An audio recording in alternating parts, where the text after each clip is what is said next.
Hey everybody, Chris Lipper from On the Bus Sales Training Coaching Consulting. And today we are going to talk about raving fans and how to create them.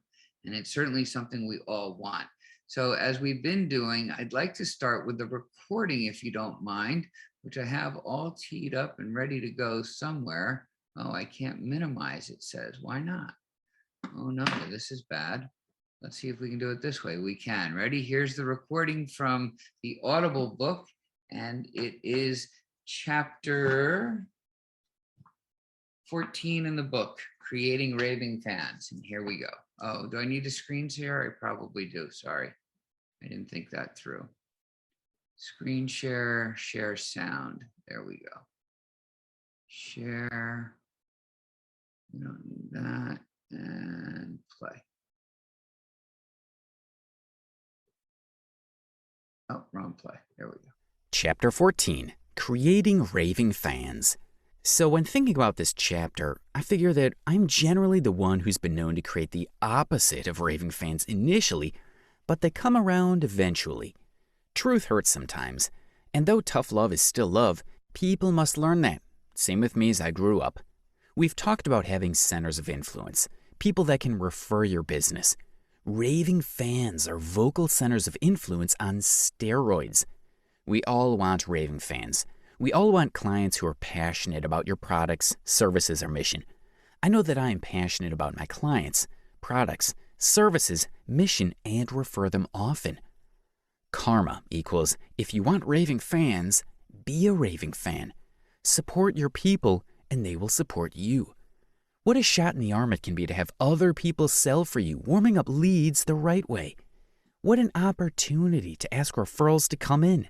Yes, again, be in the moment. Let people know that they're heard and you are listening. Everything you can do to help create raving fans or the reverse. Smile, so make it look easy. If you pick up one fan per talk, you'll be giving a lot of talks. Ask for a referral from them. Raving fans will create more raving fans. I've learned from working with musicians over the years that if you're expecting 600 people to come to your gig and only get 60, pick up fans who will go to their next gig with their friends. It's always about momentum and getting fans for the next gig. Same for you. For me, I share in their success. Don't take credit for it. Even when they say, I couldn't do it without you, just remind them that they did the work, which was the hard part. This week, there was an awards ceremony for business owners where I live and work in New Jersey. 4 awards were given, and 3 are or have been my clients for years. I'm enormously proud of their success, knowing I somehow played a role in it. But it's their success, not mine, and I hope that I've created a raving fan in them, and they will pass along referrals, which they all have. Think about what you can do to create raving fans for you, your product, service, and mission. All right. So that was that chapter. It's a quick one. And as we get towards the end of the book, the chapters get shorter. But frankly, I like that. It's part of what I like about the book is there's not a ton of fluff. So creating raving fans, we've all seen how well this can work for companies, right? And we all want them. We can agree with that, correct? So how do we get them? Who are they? And who do we want them to be? So let's think that through. So David, who would you like to have as a raving fan, or who are your centers of influence? Who would I like as a Raven fan? Yeah, and there's an answer. Go ahead. Let me see if you come up with the answer I'm thinking The clients. But what type of clients? Accountants, right? You would love accountants. Professional,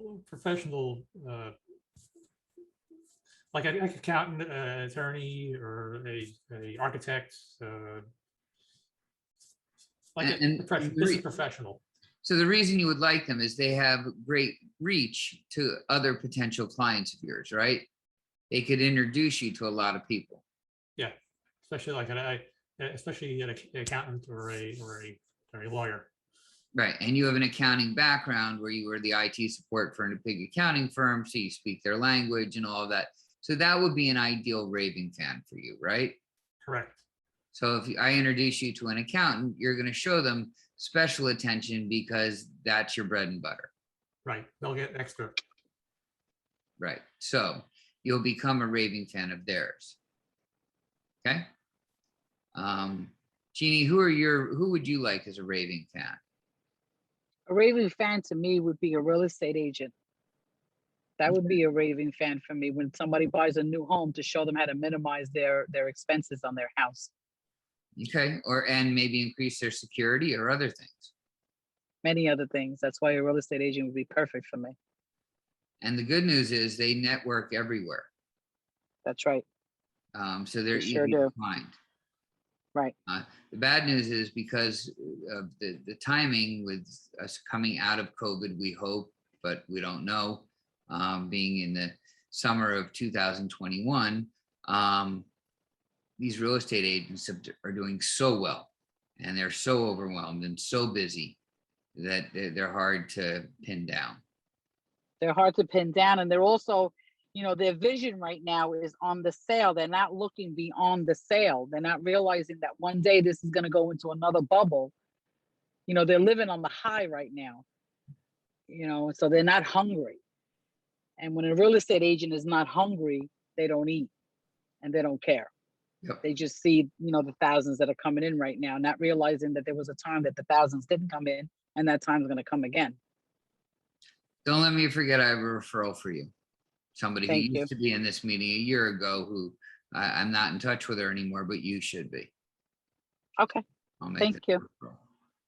All right, but we can Thank all you. agree we want raving fans, and I think we can all agree that the best way to get a raving fan is to be a raving fan, right? So I don't know about you guys, but if I go out and have a wonderful meal, I am very quick to give a positive Yelp review, to post on Facebook, to let people know what a great experience that was. It's also the same thing if it's a negative experience. Mm-hmm. Okay, so I am a raving fan. I am passionate about entrepreneurs and their vision and their success. And many times it could be a restaurant. And then I just get excited, and they're not a client of mine, and I don't want them to be or anything like that. It's just, I'm excited. I'm a raving fan. And I think that helps create raving fans. You look at some of my raving fans I've had. Lois comes to mind. You talk to Lois about On the Bus, and she gushes, and she's very excited about it. And you look at the success that she's had. I'm sure David Quick and Jeannie, the same thing for you guys. But I'm very happy to think of the raving fans that we've had over the years, and that's what has built the company. Yeah, Mm-hmm. I've never advertised successfully. We've never marketed successfully. We've never had anybody come to any of our events through anything other than our raving fans. So being in the moment also, I thought, was an important comment. That, David, you're about to create a product and you're introducing a product where part of what you're offering is unlimited support. So that means that you need to be in the moment with these people and not worry about the phone call before, the phone call afterwards, or any of that, but to keep your head where your feet are. I read somewhere the other day that anxiety has to deal with the future and depression has to deal with the past. And the key to being in the moment is to not have either of those things in our lives. And we got to just keep our head where our feet are. So you're going to need to get very good at that. So you're going to need to be centered and balanced and grounded to be in the moment. Okay. All right. Because that's part of it. All right. Anything else anybody's got? All right. I'll see you all in 2 weeks. You got it. Thank you so much, Chris. Bye, everybody.